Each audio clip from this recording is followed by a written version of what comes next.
The next few questions make up 10 marks of the exam, and we start with a grouped frequency table. 31 pupils were given a short times tables test. The table shows information about how long it took them to complete the test. You see this information here. In which class interval is the median time taken? There are lots of ways to think about this. There are 31 students in total. The easiest way to think about this, I would say, is the median is the value that will divide that set of 31 data points in half. In other words, I'm going to have 15 data points, then my median, and then 15 data points. So this value here, the median, is the 16th data point. If instead I had 32 pupils, then the value would be halfway between the 16th and 17th data point, so the 16.5th data point. You may also have learned the formula n plus 1 over 2. That works here. 32 over 2 is 16, the 16th data point. Then we look for the interval that contains the 16th data point. There are 6 here, and then we have 16 by the time we've reached this interval. So the largest possible value it can be is 30, the lowest it can be is 25.0000, going on forever, and then 1.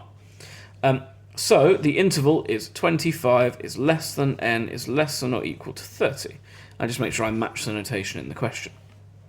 Part B, Joe says there are 19 pupils in the classes up to 35, and we can see that is indeed true. Only 12 in those above 35. That's true as well. So the mean must be less than 35.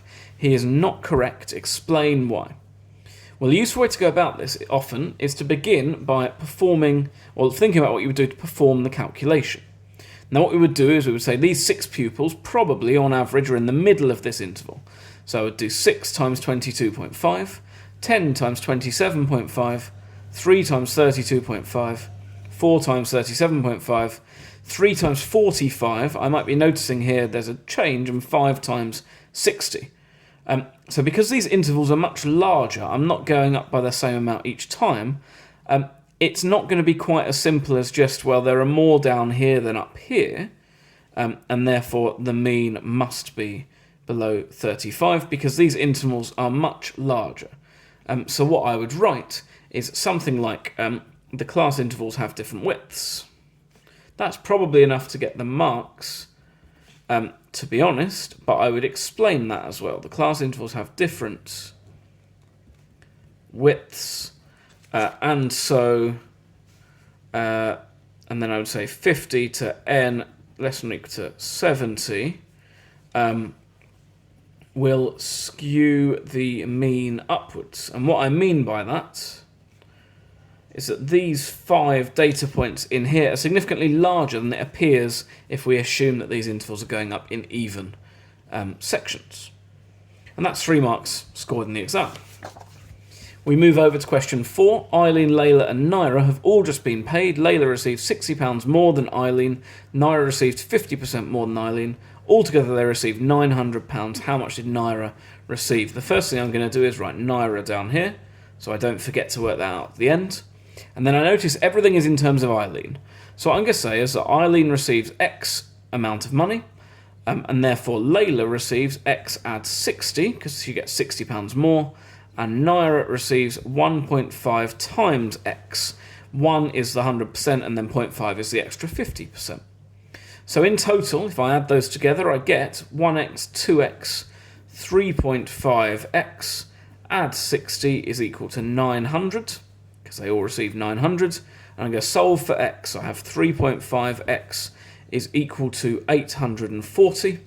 And then I divide both sides by 3.5, so 840 divided by 3.5, x is equal to 240. But that's not my question. I want to know what Naira got. Well, Naira got 1.5 times x, so 1.5 times 240 is £360, illustrating hopefully the importance of writing that little note to myself earlier on. Question 5. Before going to France, Wasim changed £500 into euros. He got that exchange rate. Whilst in France, he spent €465. When he returned, he changed it back into pounds, this time a new exchange rate. Work out how much he got back in pounds. So I'm going to take this systematically. He starts with £500 and he changes that into euros. So when he changes into euros, I'm going to £1 is €1.38, so £500 is 500 times €1.38, which is 690 euros. Then he spends €465, so I can subtract 465, so he has €225. And then he exchanges it back. So now he's got €225. We need to change it back into pounds. So every £1 is worth €1.31. There are lots of ways, again, we could think about this, but in essence, I want to know how many times €1.31 goes into 225.